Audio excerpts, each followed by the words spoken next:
സഭാ നടപടികളിൽ നിന്ന് നീക്കം ചെയ്യുന്നില്ല. ഞാനും മുഖ്യമന്ത്രിയും തമ്മിൽ ഇക്കാര്യത്തിൽ നടത്തിയ ഡിബേറ്റ്, അതിൽ ഞാൻ നടത്തിയ പരാമർശങ്ങൾ മുഴുവൻ സഭാ ടിവിയിൽ നിന്ന് നീക്കം ചെയ്തു. മുഖ്യമന്ത്രിയും പാർലമെന്ററി മന്ത്രിയും സ്പീക്കറും പറഞ്ഞത് മാത്രം സഭാ ടിവിയിൽ നിൽക്കുന്നത്. എന്തിനാ പിന്നെ ഈ സഭാ ടിവി?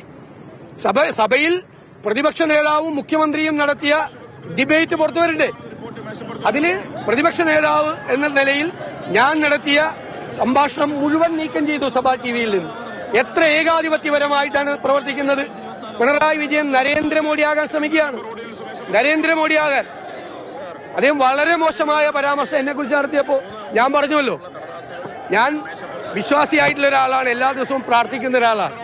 എന്റെ പ്രാർത്ഥനയിൽ ഒരു കാര്യം, ഈ പിണറായി വിജയനെ പോലെ അഴിമതിക്കാരനാകരുതെന്നും അദ്ദേഹത്തിന്റെ നിലവാരത്തിലേക്ക് ഞാൻ താഴ്ന്നു പോരുന്നതാണ് ഞാൻ പറഞ്ഞതാണ്. അദ്ദേഹം പറഞ്ഞതിനുള്ള മറുപടിയാ, ചോദിച്ചു വാങ്ങിച്ചാണത്. ആ മറുപടി ചോദിച്ചു വാങ്ങിച്ച മറുപടിയാ.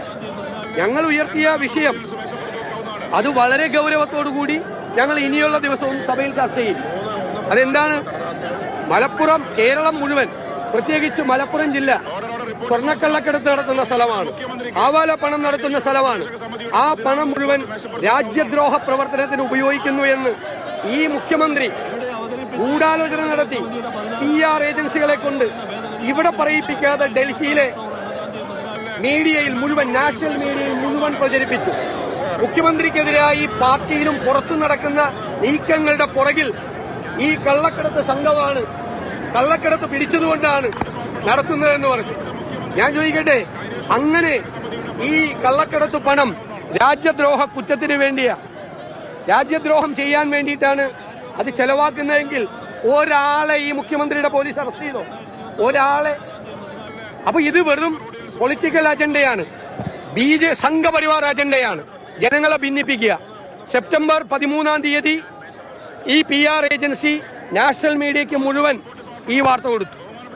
സെപ്റ്റംബർ 21-ാം തീയതി മുഖ്യമന്ത്രി ഇപ്പൊ പറഞ്ഞല്ലോ, പ്രസ് സെക്രട്ടറി ഹിന്ദുവിന്റെ കാര്യം പറഞ്ഞപ്പോ പറഞ്ഞു മലപ്പുറം എന്ന് പരാമർശിച്ചിട്ടില്ല. സെപ്റ്റംബർ 21-ാം തീയതിയിലെ മുഖ്യമന്ത്രിയുടെ പത്രസമ്മേളനത്തിൽ മലപ്പുറം എന്ന് പറഞ്ഞിട്ടുണ്ട്.